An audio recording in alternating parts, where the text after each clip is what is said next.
petite explication de notre camping-car. On est dans une Imer B580, c'est de 2014. C'est sur une base de Mercedes Sprinter 5 tonnes. Alors du coup, le véhicule complet, je peux avoir maximum 5,3 tonnes. Prêt à rouler, on est toujours autour des 5 tonnes avec toute la famille, nourriture, eau propre, tout plein. Alors j'ai toujours un peu de marche, ce qu'on n'a pas eu avant. C'est assez pratique. Sur le véhicule en soi, on n'a pas changé grand-chose. C'est une 6 cylindres, 2 litres avec 3 litres avec 200 chevaux.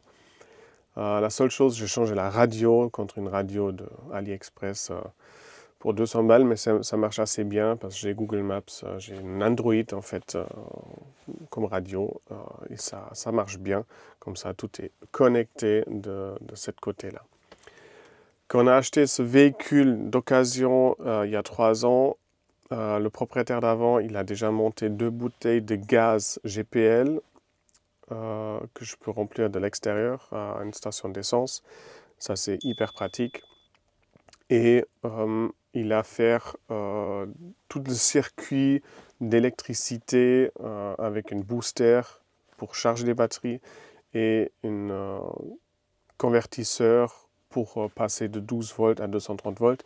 Du coup, j'ai sur toutes les prises à l'intérieur du véhicule de 230 volts si je veux. Ça, c'est hyper pratique parce que j'ai eu aussi la même chose sur l'ancien camping-car fait moi-même, mais là, c'est déjà été fait. Du coup, c'est plutôt bien. Le véhicule comme ça, on a choisi pas à cause de la beauté, parce que de l'extérieur, c'est pas les voitures les plus jolies que je trouve, mais c'est pour nous, pour l'instant, hyper pratique, parce que les enfants, ils dorment derrière, à gauche, à droite, dans des lits séparés, et Laurence et moi, on dort devant, sur un lit de 1,40 m. C'est quand même assez grand pour nous, et du coup, on est séparés des enfants, comme on dort aussi à la maison, séparés des enfants. Et on a toujours un espace de vie. Alors là, vous voyez un rideau, c'est pour juste séparer un petit peu la vue avec les enfants s'ils dorment. Mais sinon, on a quand même tout un espace de vie encore ici. On peut être assis, on peut même baisser le lit et moi, je peux encore travailler ou faire quelque chose. Ou Laurence, elle est en train de lire un livre. Alors comme ça, on est hyper bien. On a modifié 2-3 trucs sur le véhicule. Tout au début, on a vu que une toilette chimique, on a eu aussi déjà avant, ça a toujours marché. Maintenant, avec 2 enfants, et on aime bien quand même être des fois un petit peu sauvage, à quelque part, sur une piste de ski, sur les places de parc, rester quelques jours. Des fois, on a dû faire 1 heure de route aller-retour, juste pour vider de cassettes chimiques. Alors, on a changé.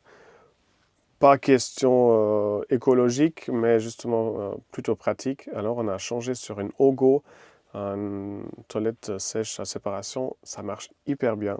Je vais faire une vidéo plus en détail sur ces toilettes parce que ça nécessite un peu, parce que je ne vois pas souvent une comparaison avec cette toilette avec d'autres toilettes et je vois qu'il y a quand même beaucoup d'avantages avec un Ogo.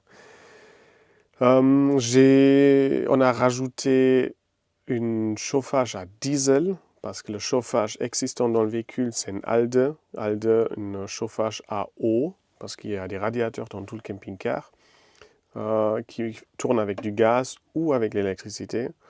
Mais si on est vraiment au froid, à moins 10 degrés pendant une semaine, en 5-6 jours, les 2 bouteilles de gaz sont vides.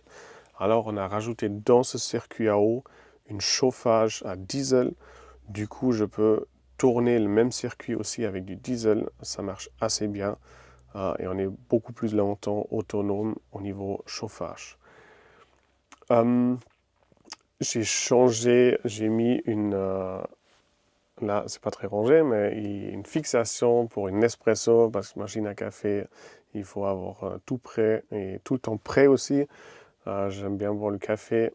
Et du coup, il est toujours fixé. Ça tient depuis 40 000 km, cette machine.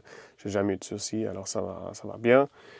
Et qu'est-ce qu'on a changé encore? J'ai mis des batteries lithium dedans. J'ai déjà eu 2 batteries que j'ai pris avec de l'ancien camping-car.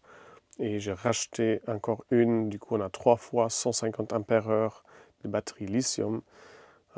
Chaque batterie un peu plus, on est presque 500 ampères-heure en fait d'autonomie, qui est plutôt pas mal. Voilà, ça marche bien. Et j'ai rajouté une booster supplémentaire de 50 ampères-heure de Victron. Comme ça, pendant que je roule, je charge les batteries jusqu'à 90 ampères par heure. Plus peut-être encore un peu de soleil, mais autour des 90 ampères par heure pour remplir les batteries.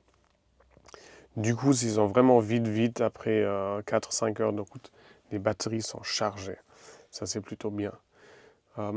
Après, pour Internet, on a une Starlink. J'ai acheté une Starlink V2, ça veut dire ça c'est avec le pied motorisé.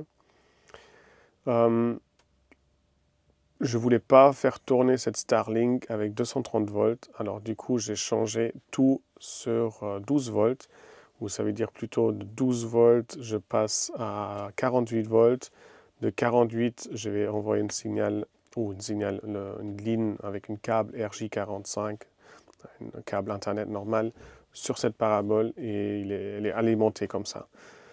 Ça m'a pris un petit peu pour bricoler, pour tout trouver, mais ça marche hyper bien. Le Apple TV tourne également à 12 volts.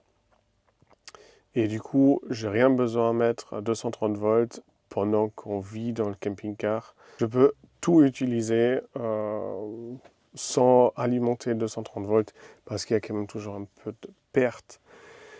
Voilà, je crois que ça c'est un petit peu tout. Sur le camping-car derrière, j'ai une caisse montée qu'on a aussi eue sur l'ancien camping-car. En fait, elle est faite un petit peu sur mesure pour monter les 2 vélos électriques qu'on a et aussi un chariot pour transporter les enfants dedans. C'est hyper pratique. Alors, il est grand, certes, mais ça nous donne encore beaucoup de place de stockage. Vu si ici, il y a 2 enfants qui sont sur les sièges, pour vivre, on va toujours les ranger dans le garage. Et ça prend énormément de place. Et du coup, c'est un gain de place quand même. Et on a toujours les vélos électriques avec nous. Et aussi également un chariot et voilà, quelques rangements en plus. Et aussi pour le grand voyage, on a acheté une kayak pour voilà, faire un tour en kayak. Voilà. Du coup, la longueur totale du véhicule, elle est quand même à 8 mètres de long, 2 mètres 20, je crois, de large, avec des miroirs, 2 mètres 30. Et on est à 3 mètres 10 de haut, avec la clim que j'ai rajoutée récemment aussi.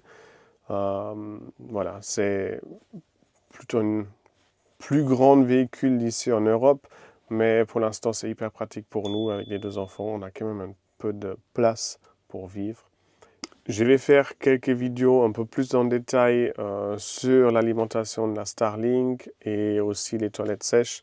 Alors je vais voilà, rajouter petit à petit quelques vidéos et vous faire passer quelques infos. Si vous avez encore des questions, n'hésitez pas à poser une question, mettre un commentaire. Surtout aussi mettre un like si vous avez aimé ça et nous suivre pendant cette magnifique voyage qu'on a prévu l'année prochaine.